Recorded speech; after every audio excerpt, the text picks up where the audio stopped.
Mr. Speaker, members of the Assembly, fellow Hoosiers, good evening.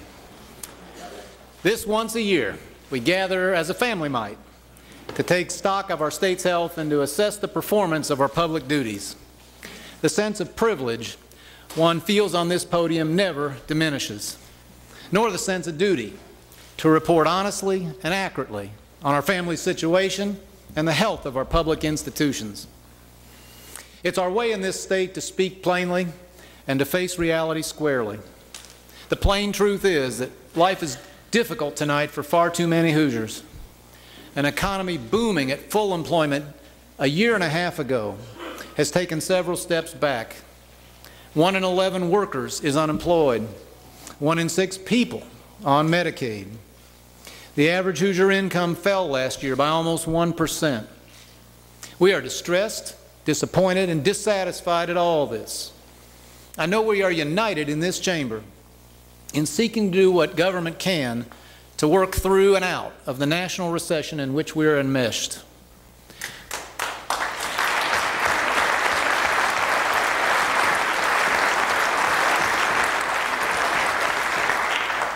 But Hoosiers are also known for resilience, for avoiding self-pity, and for keeping a sense of perspective. We know that we've battled through tougher times before. We know that the possessions, the technology, even the shrunken incomes in our homes today are still vastly greater than anything Hoosiers knew just one generation ago. We know that our jobless rate, though intolerable, is below the national average and well below that of neighboring states. We also know that this is not the only such meeting taking place this month. Across America, 49 other addresses are being given, almost all under conditions far more grim than those we confront. The one national study available says that our budget problem is one of the smallest in the nation. Our day's most celebrated business sage says, "You don't know who's been swimming naked till the tide goes out." Well, the tide is out, and now we know. Compared to its budget, Illinois' fiscal problem is 4 times larger than ours. Arizona's 5 times. California's 6 times.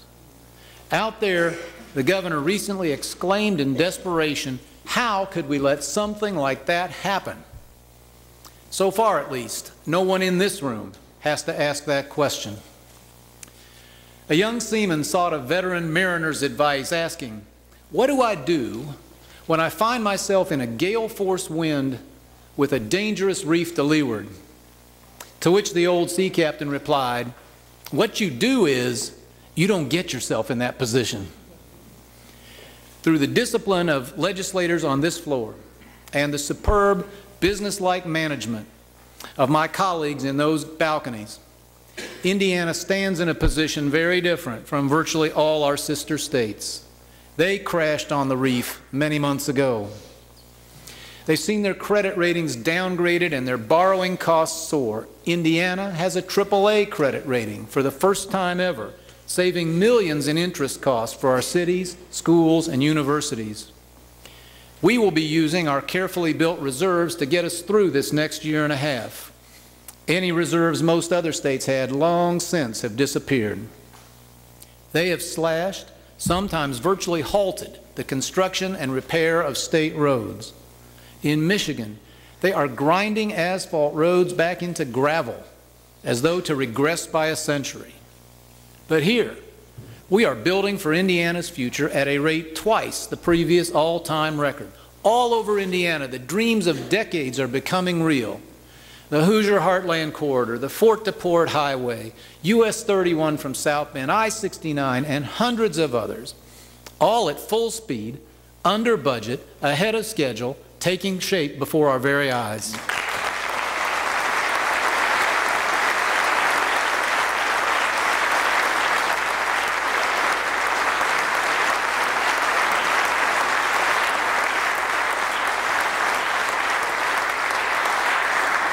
After growing education spending 5 years in a row by a total of 12%, we were recently, reluctantly, forced to trim it by some 3 cents on the dollar.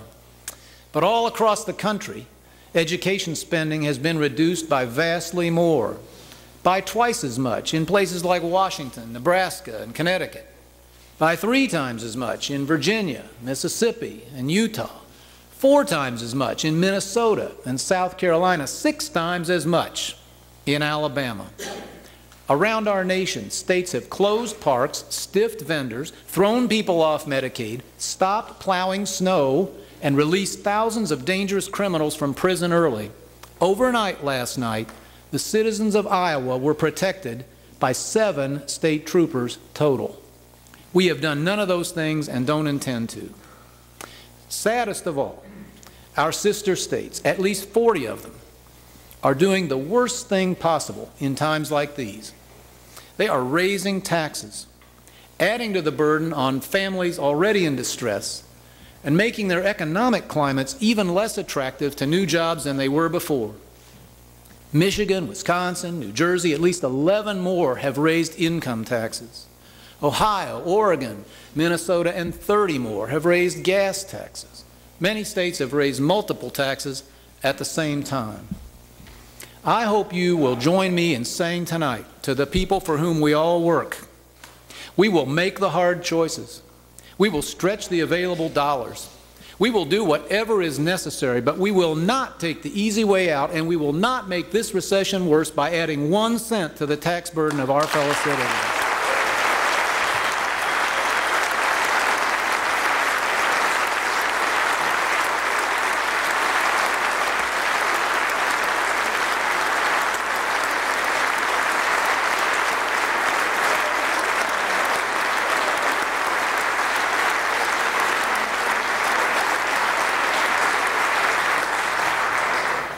For us, economy and government did not begin with this recession. Together, we brought this state from bankruptcy to solvency over a 5-year period of careful budgets, stewardship, and reform. Per capita state government spending in Indiana is now 6th lowest in the nation, an 8th-place improvement from a few years ago. State government has 2/3 fewer airplanes, thousands fewer vehicles. We have the fewest state employees since 1982. We have heeded the mariner's instruction. What we did was, we didn't get ourselves in the position of other states. And yet, the gale of shrunken revenues is still blowing. The reef of huge service cuts or higher taxes is still close alee. Solvency, like freedom, requires eternal vigilance. We could be Michigan in a minute of meekness, Illinois in an instant of irresolution. The budget you passed just 6 months ago may have seemed reasonably frugal at the time, but almost immediately we could all tell that it's spent beyond our declining means. If we'd done nothing, its spending levels would have obliterated our entire state reserve by 6 or 7 months from now. So we have acted, and we will act again as necessary. I thank this Assembly and our fellow citizens for understanding the very unwelcome decisions we've made to date. We will need your continued understanding, for more hard calls are probably coming.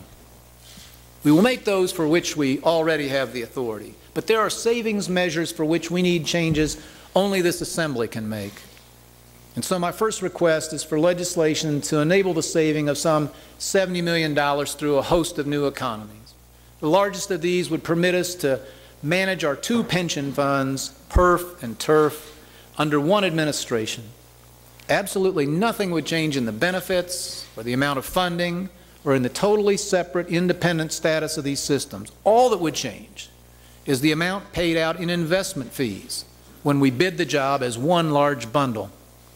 If someone's Wall Street bonus is a little smaller next year, while we save Indiana taxpayers $40 or $50 million, I think we can all live with that.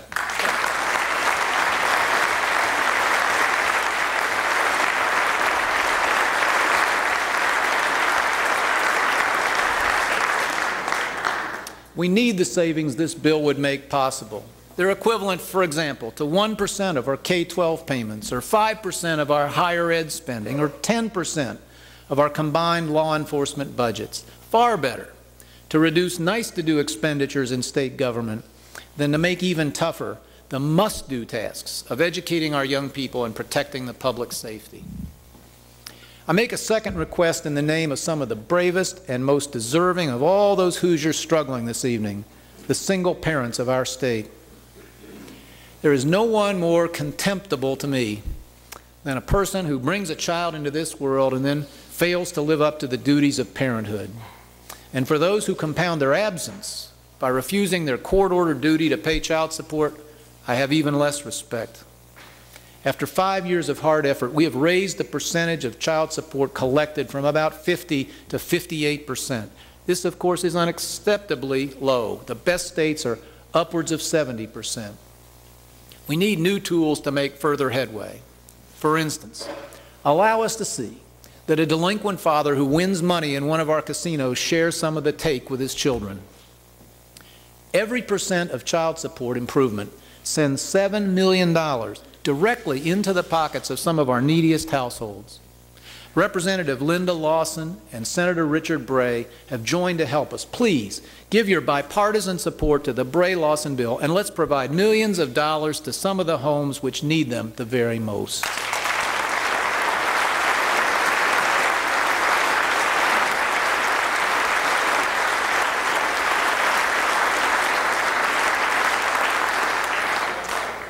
All of us tonight are rightly preoccupied with the recession and the problems it presents to our public services. But in times, these hardships will pass. What must not pass is an opportunity to continue Indiana's steady progress in reforming our public institutions. In 2005, you approved the top-to-bottom overhaul of the ethics rules for the executive branch. We tightened the gift rules, protected whistleblowers, stopped the revolving door between government and lobbying, and stiffened penalties for any violations. We created an inspector general and a new battalion of fraud fighters to police this new era of higher standards. The dog that doesn't bark rarely gets noticed. But let's notice tonight that armed with the tools you made possible, Indiana has seen 5 years of scandal-free government, and we are determined to keep it that way.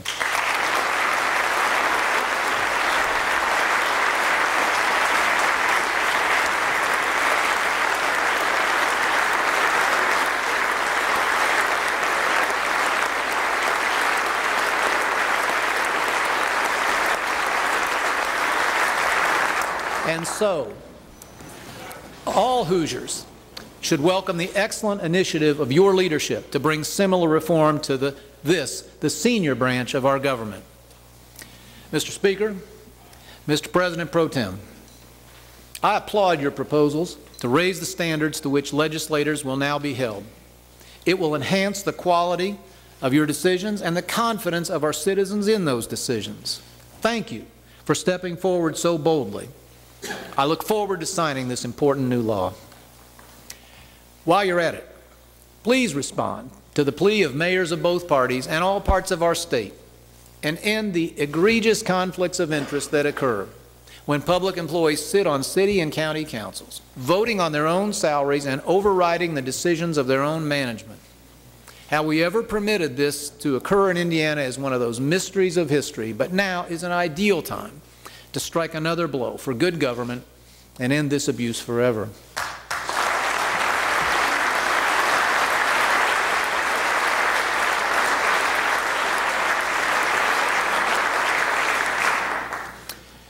In another area, reform has been well begun and is ready for a second chapter. From this platform a year ago, I thanked Governor Joe Kernan and Chief Justice Randy Shepard and their commission colleagues for a superb set of proposals to modernize Indiana's pioneer days system of local government. A state committed to protecting taxpayers and limiting government to the role of the people's servant has no business maintaining more elected politicians than states twice our size. It's wasteful, it's antiquated, it produces poor decisions, and it obscures the public's ability to assign either credit for success or blame for failure. This Assembly has taken the first steps toward cleaning up this anachronism. You've dealt with 5 of the Commission's 27 recommendations, most notably the elimination of township assessors. You reduced the number of cooks in the assessment kitchen by about 1,000. Having as many as 22 different assessors setting property values in a single county was a formula for unfairness, waste, and all too often, corruption. Moving assessment to a single, accountable county official was a matter of simple common sense. The exact same principle applies to poor relief and fire protection, still handled as they were in 1848. I hope I've seen for the last time new $500,000 fire trucks bought in fire stations a couple blocks apart because two totally separate township boards were involved.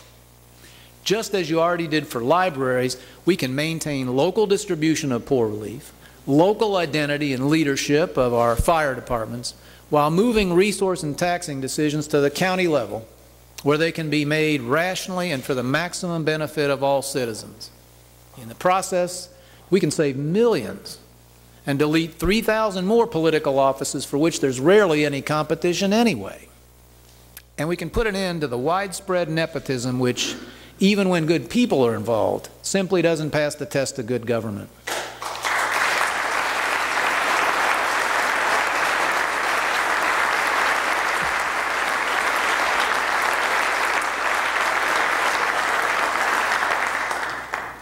And as we reduce the number of politicians, let's reduce the number of elections we hold. The Commission's suggestion to shift municipal and school board elections to the fall of even-numbered years would not only boost turnout for these important offices, it would save tens of millions of dollars for our hard-pressed local governments. This may be, as we say, a short session, but we can still take a long stride toward modernization of our top-heavy and expensive local government. In no area is reform more urgent or more critical to Indiana's future than in education. And here the news is excellent and the momentum even stronger. 2009 was a breakthrough year in improving the way we prepare our young people for the lives and the work ahead. First, this assembly heeded the call of President Obama and others and lifted Indiana's backward-looking limits on charter schools and on considering student achievement in evaluating teachers. Then, our Professional Standards Board, led by our superb new superintendent, Tony Bennett, acted to strengthen standards for new teachers and to open both classroom and leadership positions to those whose hearts call them to teaching from other walks of life. Next, we must address the single greatest cause of student failure, the inability of so many of our children to read proficiently. If a school accomplishes nothing else in a child's decisive first years, it simply must enable him or her to read and comprehend the English language. Yet too often failure is masked by the practice known as social promotion. Sending an illiterate child on to higher grades is unfair to the next teacher, damaging to our state's future, but cruelest of all, disastrous to the young life being blighted by that failure. If after 4 years the system has failed in this most fundamental duty, then it will simply have to try again till it gets it right. I ask you to pass our bill to stop social promotion and to say to the world that Indiana never gives up on its children, not one single kid.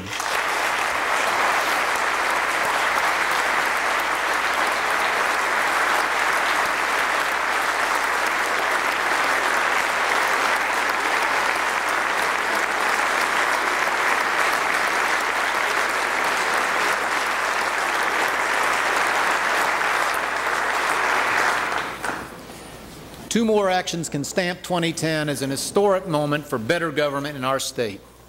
First, let's set the stage for the fairest, most reasonable, and nonpartisan redistricting ever seen in Indiana.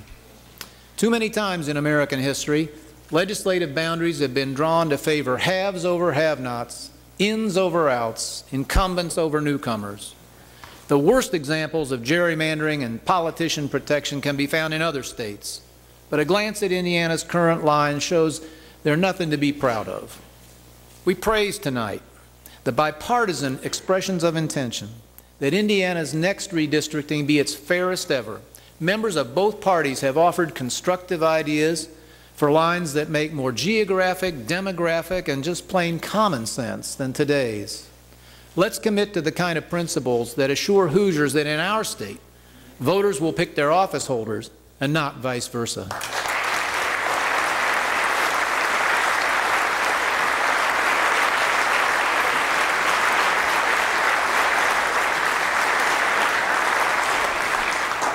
Lastly, some heartfelt congratulations. Just 8 days into session, this Assembly has already made history by completing and safeguarding some excellent work you began 2 years ago. In 2008, you passed the largest tax cut in state history and reduced Indiana's property taxes to some of the lowest in the nation. At a time when every penny counts and home foreclosures are a national epidemic, you lowered the cost annually of owning the average Hoosier home by more than $500. The American dream of home ownership is more affordable in Indiana tonight than in virtually any other place in our country. But you did more. You provided Hoosiers unique protection and certainty through caps that secure these lower taxes from ever surging out of control again. As we all know, those caps will always be vulnerable to either legislative or judicial repeal unless protected by our Constitution. Those who favor more government, more spending, and higher property taxes have every right to present their arguments before the caps become permanent. But they must have the courage to make their case before the final arbiters of our Constitution, all the people of our state voting in referendum next fall. At 2:31 p.m. this afternoon, the People's Branch of Government lived up to its name. You gave the people the chance to decide, as I believe they will, that lower property taxes are here to stay. Thank you for this latest bold move to show the world that in Indiana we trust our fellow citizens and we truly put the interest of taxpayers first.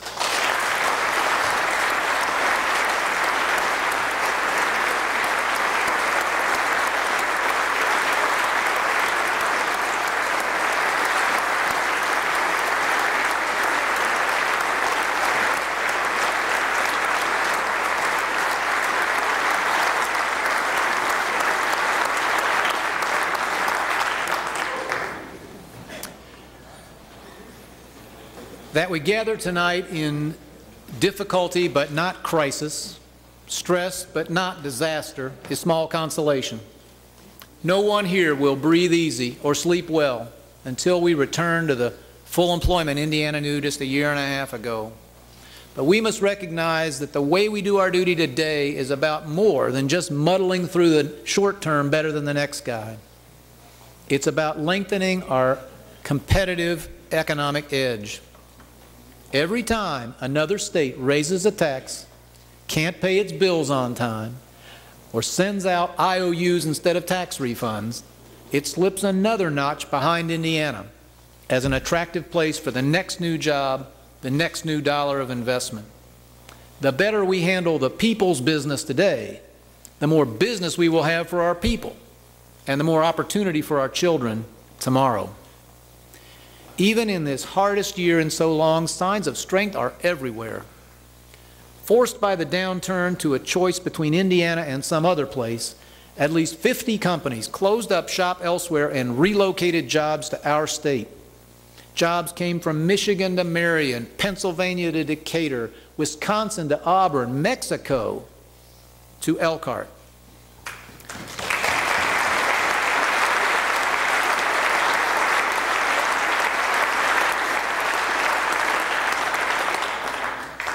There's that long German word I always mispronounce that means enjoyment obtained from the troubles of others. Watching the agonies of other states, we take no delight at their misfortune. Hoosiers never do. Our first reaction to a neighbor in trouble is to look for a way to help. But if we take no enjoyment, we will take the jobs from companies who know a state built for growth, a state with its act together when they see one.